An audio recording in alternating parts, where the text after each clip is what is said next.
Espera un momento. ¿Estás enviando una señal al mundo cuántico? Apágalo. ¡Ya! Hi, Paul. I'm Pedro from Tercera, Spain. It's so nice to see you. How are you? I'm good, Pedro. How are you? I'm great, thank you. I'm so happy to see you. I'm so happy to meet you, and I'm so happy that you're back in the MCU. We missed you.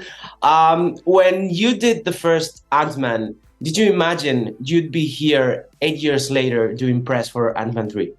No, I did not at all. I mean, I never would have guessed.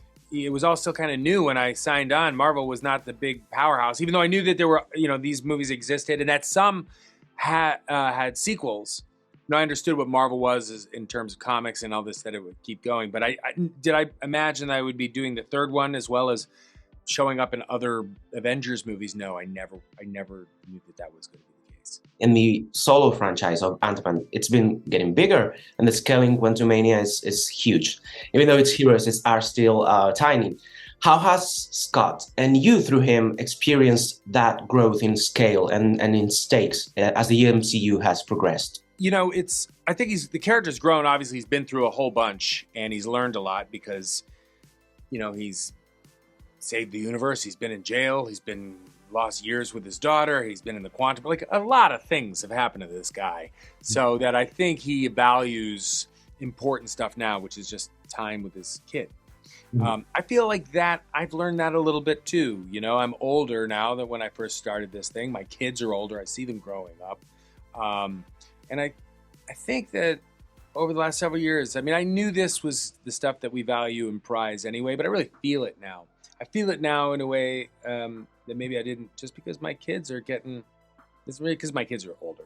Yeah. That's really it, You see them and know they're like, okay, just they're going to be off to school and moving out, and it's going to happen before I know it. So, yeah, it's you're always trying to kind of juggle career and this and travel and family and that's something I think that I relate to with this character. I think he's doing the same thing.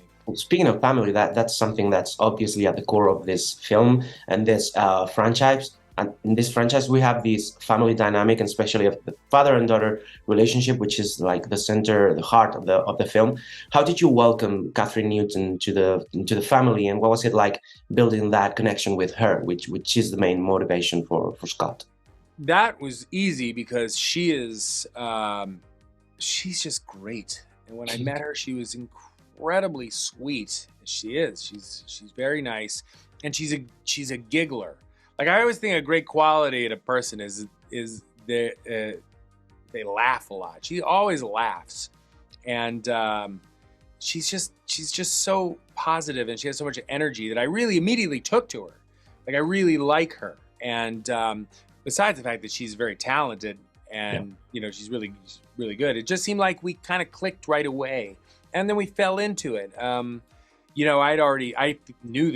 knew obviously the character, and it's my third go round. And even though it's her first time playing Cassie, I feel like I know Cassie. I knew her when she was 6 years old.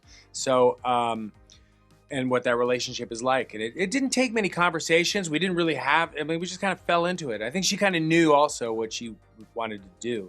And it was right on. This film was made using the technology of the volume, right? Which is what they use in The Mandalorian. Yeah. Tell me a little bit, to wrap it up, about that. Is it a more immersive experience for the actor? Does it help with your performance? How does that work? I think it helps probably on some subconscious level. I mean, even we're just talking to actors across from us.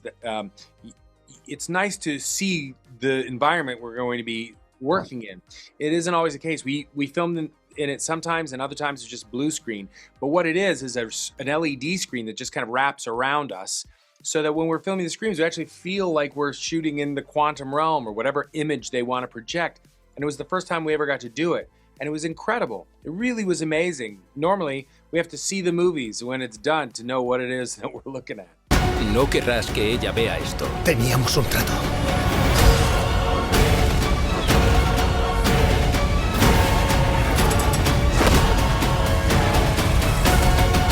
Pensabas que podrías ganar.